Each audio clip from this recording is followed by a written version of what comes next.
Okay, let me copy. But I want this arrangement to be a bit different. Okay. Am I zooms also? Okay, so let me go straight away to introduce our speakers this afternoon. We have great parents, and I'm so excited today because many times we have women in most of these things, but we are excited and so happy that we have two gentlemen to take us through these topics. So many times they're like, where are the parents, where are the fathers and all that? Today we have them here. So if you have not called your friends and what, please tell them to call because the fathers are today here and they're going to talk about parenting. So no more excuse of absent parents or absent fathers. So we have Francis Musinguzi. Francis is an experienced youth and teens mentor with over 10 years experience working with young people. His role in Majesty Training Associates is business development, so looking for business for the company as well as the teen and youth mentor at Majesty Training Associates. He has reached over 300 young people and 1,000 people, individuals with the different trainings that we have had. He holds a Bachelor of Science degree in Population Studies and Bachelor of Urban Planning from Makerere University. So Francis, you're most welcome and we're excited to have you talk about parenting today. Other guests that we have here, another speaker is Alfred Agaba. It's his first time to be here, I suppose. Alfred, is that right? I think it's his first time. Yes, Joan, you're right. I'm glad to be here. So first time and also first time to speak on this platform, but we are very excited because Alfred is really specializes in parenting and is a master trainer currently with AVC Foundation and also a program manager, and he really looks at things to do with parenting. Alfred has worked in the education and social development setting for the last 23 years, and he holds a Bachelor of Arts in Education, a postgraduate diploma in monitoring and evaluation. Alfred is also a co-author of the Uwazi parenting model, and since 2014 delivered positive parenting skills trainings to hundreds of social workers, caregivers across Uganda. So that is so helpful, and we shall be asking him questions related to the work that he does in parenting. Then we have Dr. Rita LaRocque. She's not a newcomer in this. She's always been on this platform. Thank you for loving Majesty Training Associate and giving it all your time and energy. Sometimes she really takes us through very great topics. Last month, she did the relationships. So if you missed out, please go there. So Dr. LaRocque is a passionate preventive psychologist and ardent writer of psychology in practice. Follow her on LinkedIn. She always has things on LinkedIn. If you have her phone number, you check her out on her WhatsApp status. She's always telling us something to do with psychology. So practice tips and that she hopes people can use to stay balanced, resilient, and healthy. Thank you for that good heart of sharing. Rita has worked within the development and in humanitarian space for the last 18 years in various capacities from design, implementation, learning, adaptive management in multi-sectoral themes, building people's and systems resilience. Rita is also a public health specialist and holds a doctorate in psychology. So these are the people that we have to take us through parenting. And so we are super excited here at Majesty to host these individuals. Let's just start straight away with you, Alfred. Who is a parent? Let's start from there. I think it's simple. Let's just say who is a parent before we even say what is parenting. Just let's say who is a parent. And Alfred, the floor is yours. Thank you. Okay. Yeah, thank you so much, Joan, and I'm glad to be part of the lunch and learn sessions. Sorry. You're trying to come on video. We are seeing something like a bell. That's right. Now, unfortunately, my environment is not very, yeah, a little this, but at a certain point I will go off so that we should be able to listen closely. Well, I'm glad to be part of the Lunch and Learn sessions for the first time, yes, for sure. And though it's not the first time I'm hearing about Majeste, I've kept in and out. And one of these moments, I should be able to bring my teenagers when they're at home as well, because I'm a parent of 4 teenagers. Wow. And you can understand what it means when it is holiday time here. Yeah. Thank you. Going to who is a parent, really, we can start from the understanding that any caregiver, any primary caregiver to a child is a parent. And then when we go deeper into this, we understand that to be a primary caregiver, it means you are responsible, for the child's physical well-being, the emotional well-being, the social, to mention the needs of every child. Once there is this adult in the life of the child, for us, that takes it to be that you are a parent. But of course, to go deeper, we have the categories. Primary caregiver could be the father, the mother, a stepmother, the grandmother, or even a guardian or an adopted parent. So depending on the dramatic circumstances of any child, all we are saying is the adult in the life of the child is the parent.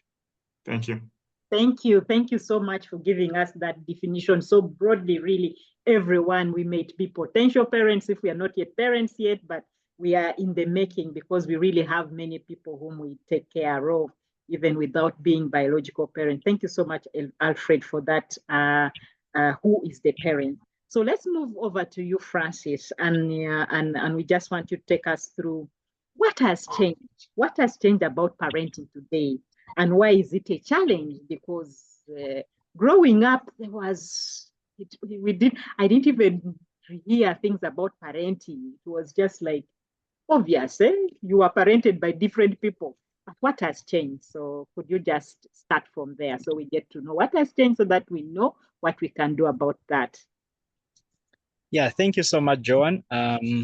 I hope you can hear me. I am in Mulago. I brought my dad, and the process Mulago never ends. So I just decided to take a break and come and join this conversation. Yes, a lot has changed, but mainly evolution. Many things change. Evolution is the world keeps on changing, and the world has become very busy, especially for the people who are caregiving, as Alfred says. So mainly the people who would be parents are looking for how to support their children. And this has given more time to looking for how to care for the children in terms of providing for their other needs, mainly school fees, food, and then they forget the other roles of parenting. So mainly the absent parents, parents who are not there, they can actually be there physically, but they are not there to do the parenting, the real parenting, to find out what do the kids need emotionally and this. So we have decided to delegate the parenting, and of course, delegation comes with all those challenges that you don't even have supervision. So I think the thing that has changed is evolution, but absent of the parents. The caregivers are not there. So the delegation is to maybe the maids who are also doing parenting at a very young, or to even siblings. So parenting has been, I can say, attacked because people are thinking of the real money, because parents give money, but then they don't have the time to actually look and monitor what the children are doing. Thank you.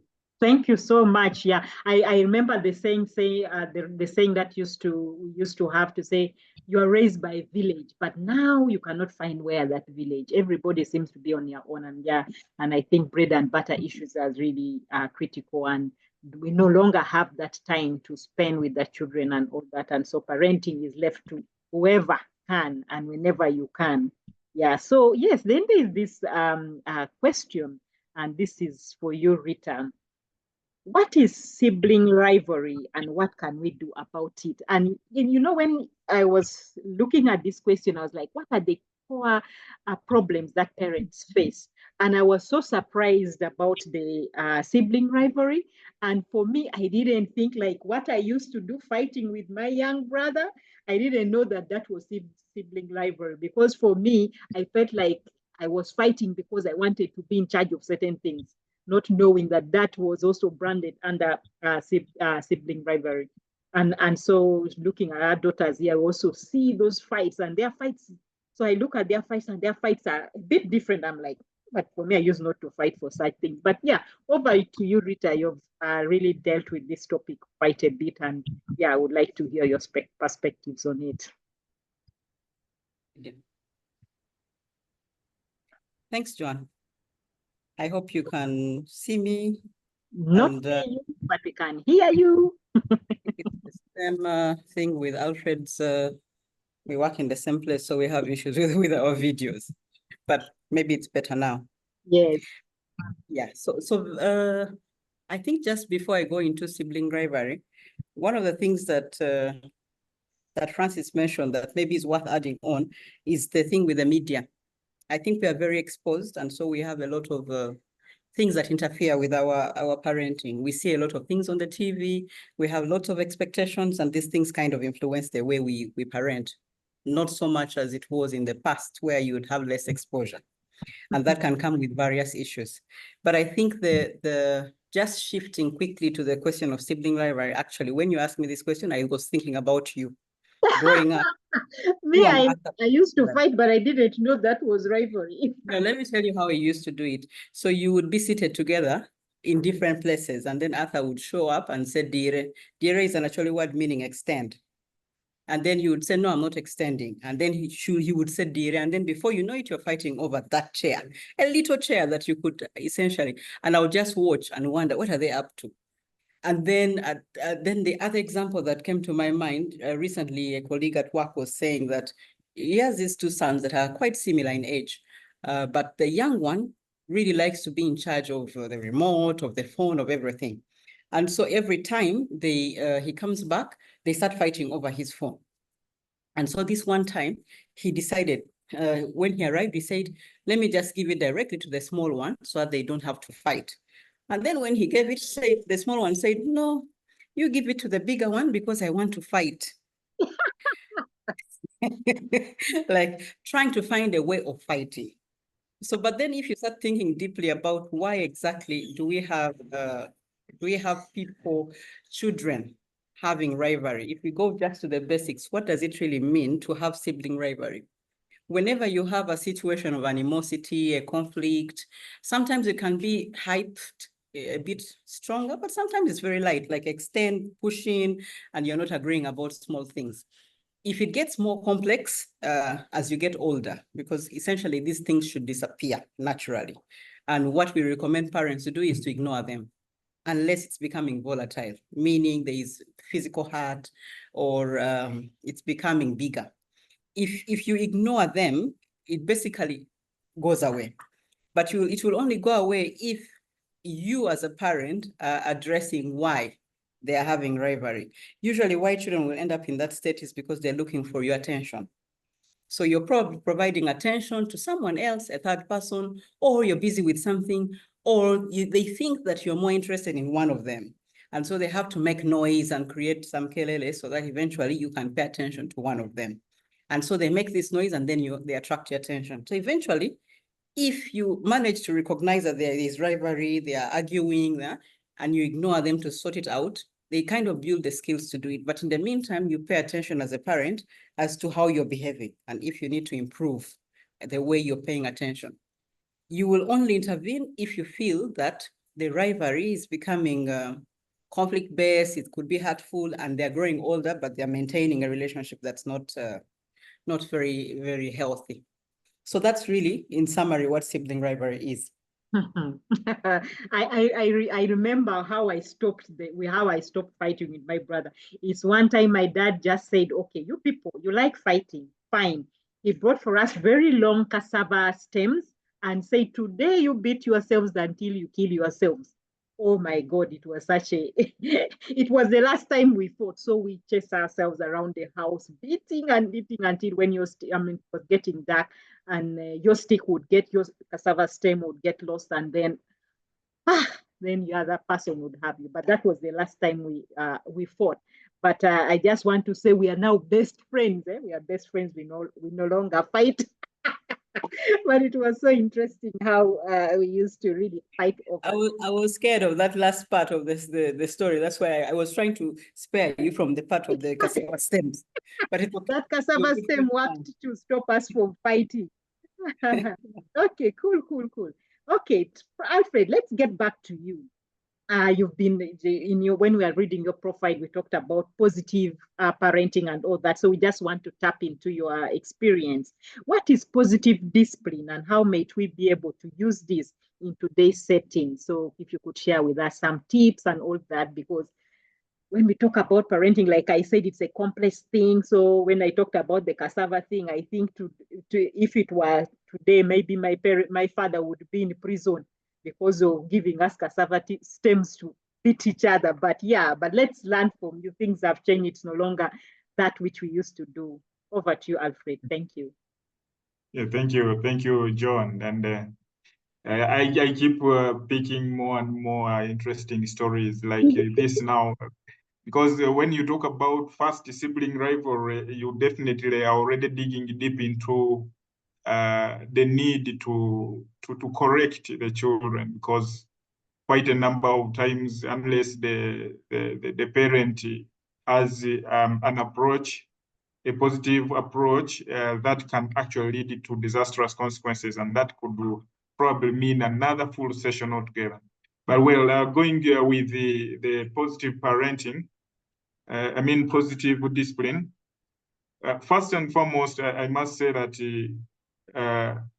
when you hear the word positive discipline, is as if you ask yourself, then is there negative discipline? You know?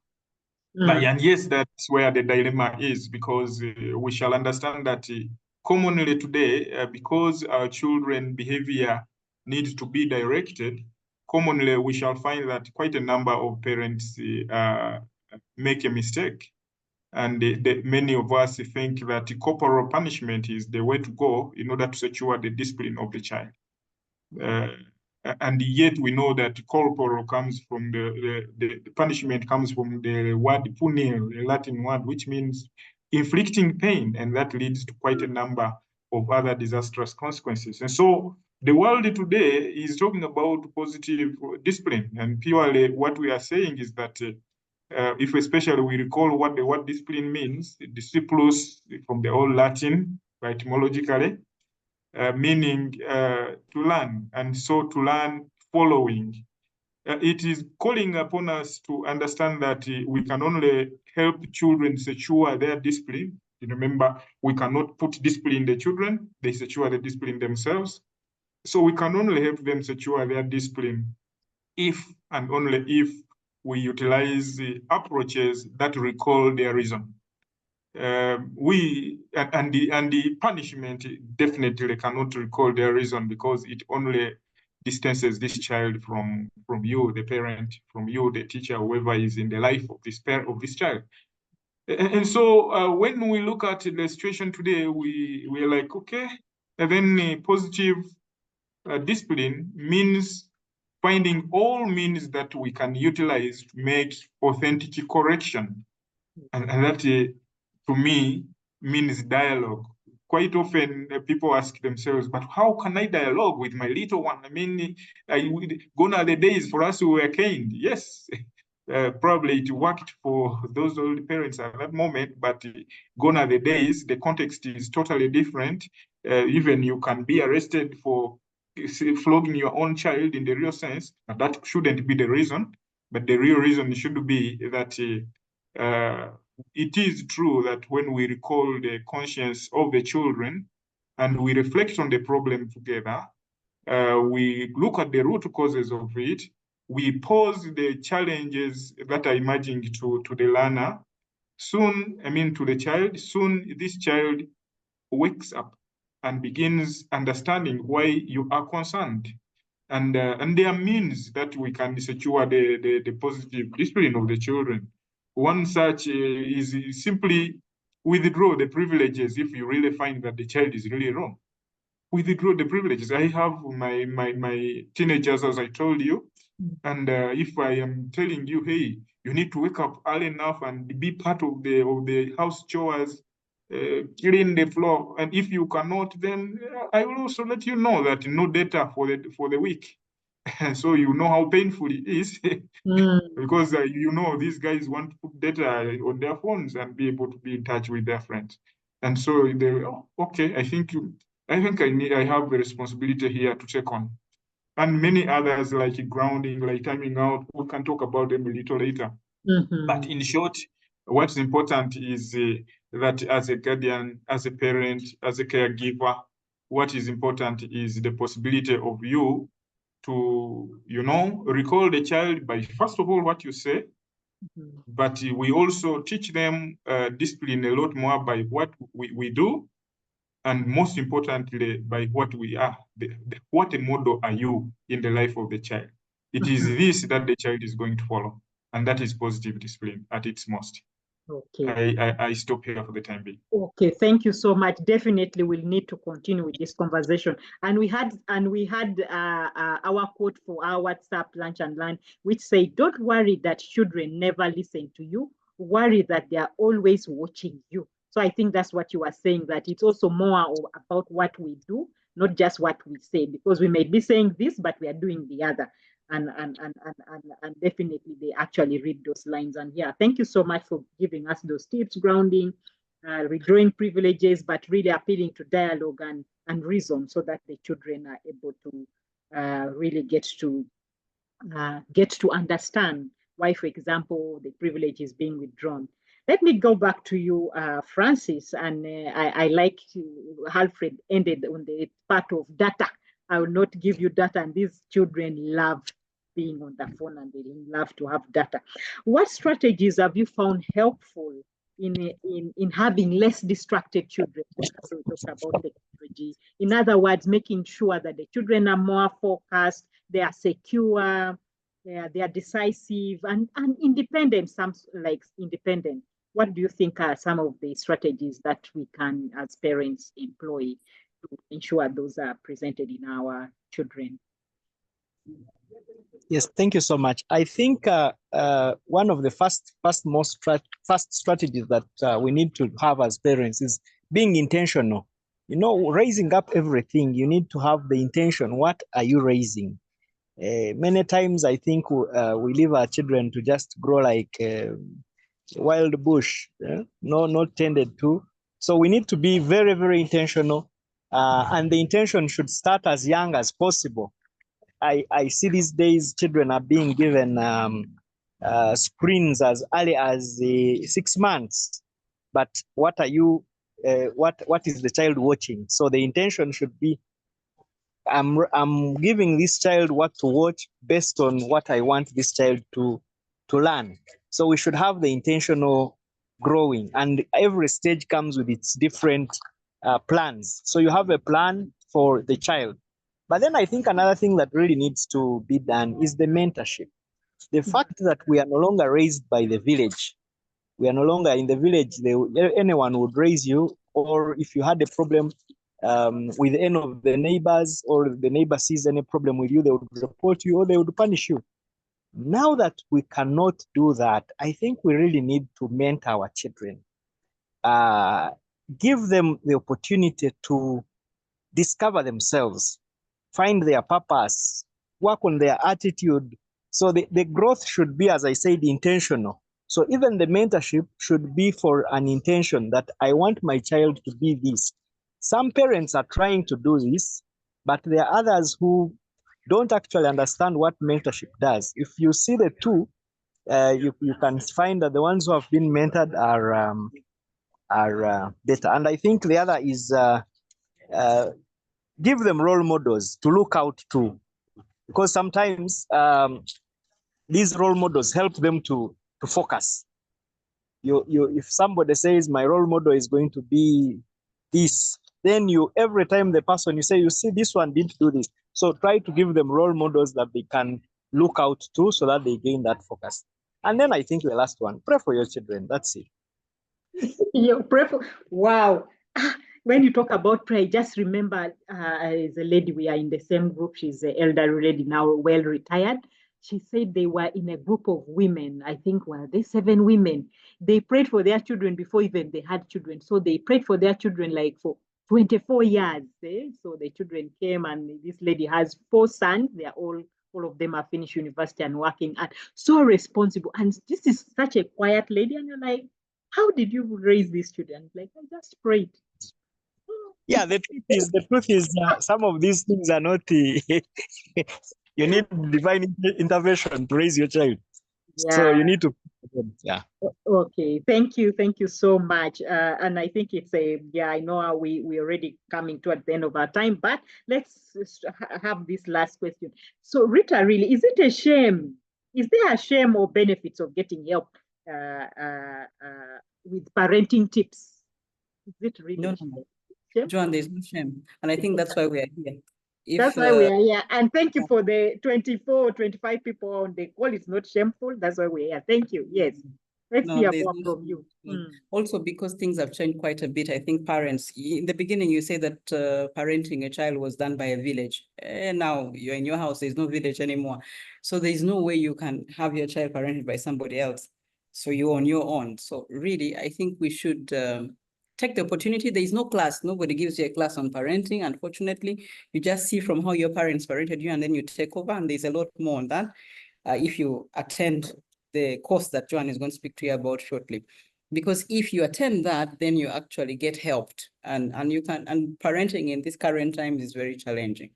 With everything that is going on, things that are changing, for sure, there is completely no shame in finding help. You could find help like this through this webinar. You could also find help by reading books, talking to other parents. And I think joining a parenting session would be good for anybody who's planning to have children or already has children.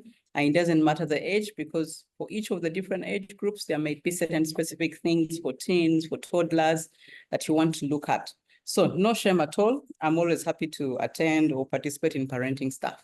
Okay. Back to you.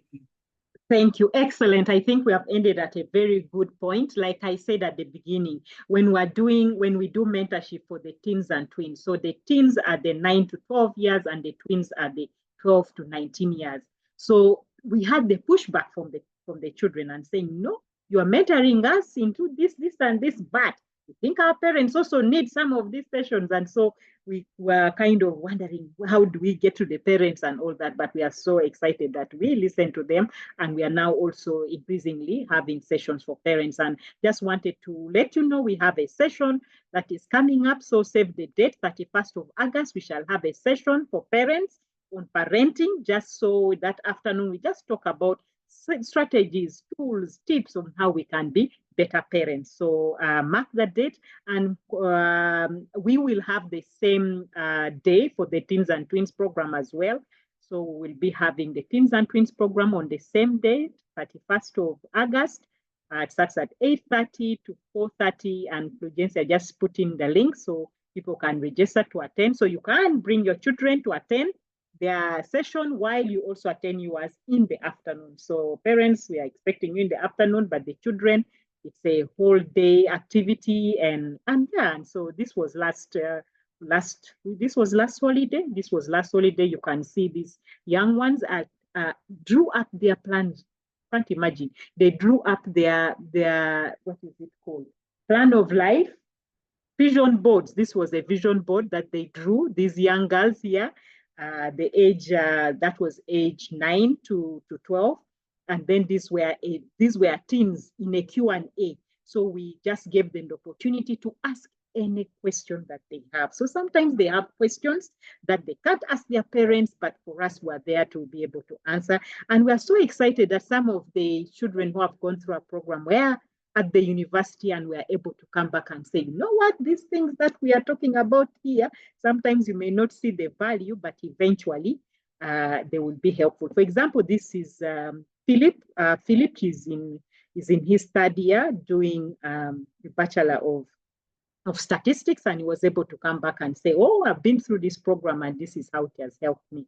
So yeah, so it's we look forward to really serving you better, parents. So we've been working with the children for the last 4 years, but it's also an area of interest that we also work with the parents so that together we can see how we can help our children become better. And thank you, Rita, for helping us always with the resources that we need to run the parents, because we really didn't have expertise in that area. And so, yeah, we appreciate that. So before I stop sharing and all that, is there any burning question? I know our time has gone off, but is there any burning question, 1 or 2 questions that you'd like to pose to the panelists?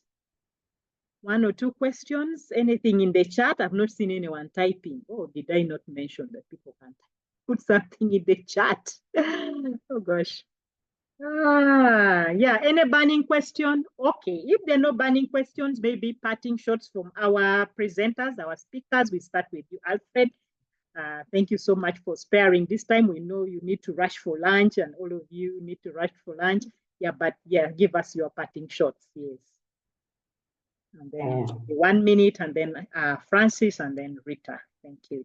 Really, I will be short. Thank you, Joanne, and thank you, team, for the lunch and learn session. I am happy to have been part of this, and just like I mentioned, I'm a parenting enthusiast, and so come these interactions, I should be able to as well listen in and see how and what the other colleagues on this platform are really experiencing as parents, and then together we can still find a platform, not the community kind of that time, but I know that this platform is also possible even in this urban Kampala, so that we are able to break beyond our walls. Thank you. Thank you so much. I understand the links are there in case you need to register. Please do register. Yes, Francis, over to you, and we hope your dad feels better. You said you're in Lago, and thank you for taking this call while there. Yeah, thank you so much. I think the last is, let's not get ashamed. There is no perfect parent. Parenting is something that we all learn. You learn on job, and so let's not fear to ask. Let's not fear our children, depending on the age. So let's consult. It's very good to consult when you have an issue. And I think, as I said, mentorship is very good. So both parents and the children, we all need this mentorship. Okay. Otherwise, thank you so much for everything. Yeah. For me, I deal in mentorship of old people coaching. Yes, over to you, Rita. Yes, thanks for having me, Joanne. And I hope it was helpful for the guys on the call. Looking forward to you joining a deeper conversation. I have too many parting thoughts, so I will not even say any. So see you soon. Yeah. Thanks. Thank you so much, everyone. Thank you for joining us for this Lunch and Learn. Like I said, we always have it on the last Thursday of the month. So we started this year. And if you missed anything, just over to our YouTube channel and you will be able to find everything there. In January, we had, like I said, overcoming fear. In February, we had resilience. In March, we had emotional intelligence. In April, we had public speaking. In May, we had personal finance management. In June, we had relationships. And now July, we have parenting, and we shall also be loading it into our YouTube channel so that no one misses a thing. Feel free to share this with your friends, with your colleagues, so that together we can benefit from this Lunch and Learn series that Majesty has dedicated to sharing each and every one who cares to listen and who would like to grow personally and professionally. So good afternoon, and hey, in case anyone is coming from another location, whichever time zone you are, it has been such a pleasure. My name is Joanne Larocque, the team leader for Majesty Training Associates, and we are on a mission to equip and resource individuals, organization groups with personal development, business development, and organizational development services so you thrive.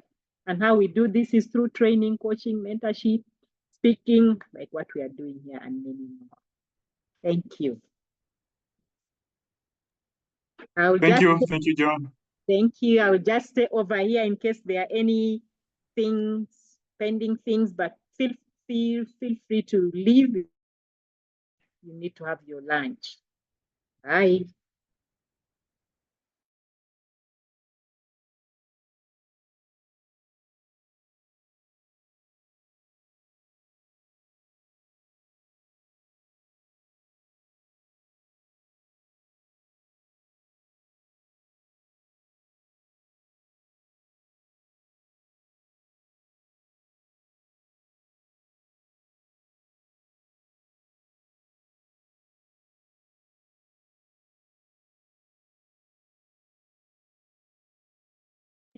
Good question. So there's a question which has come in here. Well, I'm happy to answer.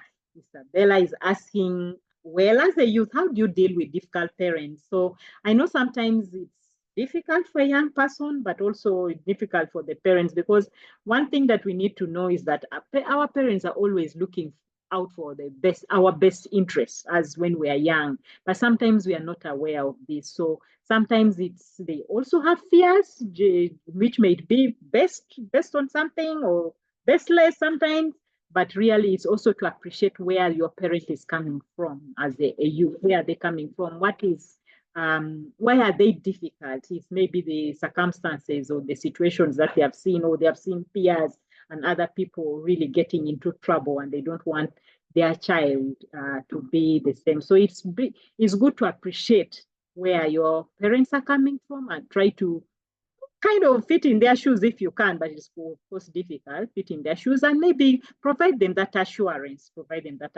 if it's the issue of not knowing what you are up to, and they just filling in the blanks and saying, this child maybe is getting spoiled or something. Yeah, so being able to speak to them. So I think with all these problems, it's about communication, being able to communicate openly. Sometimes as young people, we are not able to communicate with parents, but you could write. Sometimes you're not able to talk to them, but you could write and explain and maybe say things that you're not happy about. Like I said, we ran this mentorship program for the young people, and they told us, no, talk to our parents also about this. You're telling us how to communicate effectively with our parents, with our peers and all that, but the parents don't know how to communicate to us. So we had to have a session with parents on how to communicate effectively. So it's not just about shouting and accusing here and there. And yeah, and I think those parents who attended that also got to appreciate, because they also got to appreciate that their children are different, and different people want to be communicated in a different way. So you can have 4 children, but all of them have a different communication style. This one might be okay with you being criticizing them openly. One might be completely taken aback because of that approach. So you need to use different approaches to the different children that you have. So yeah, so thank you, Isabella, for asking that question, but try to fit in your parents' shoes. Why are they having those? Why are they being so difficult? Something they definitely want the best for you, but then being able to communicate and talk to them so that together you can work well. Yes, thank you. You're saying, okay, thank you. I am going to learn how to communicate and a little more empathy towards my parents. Great. Thank you. Okay. I think that is there anything in the chat? I think that was it. Thank you. Let's leave it to it. Yeah.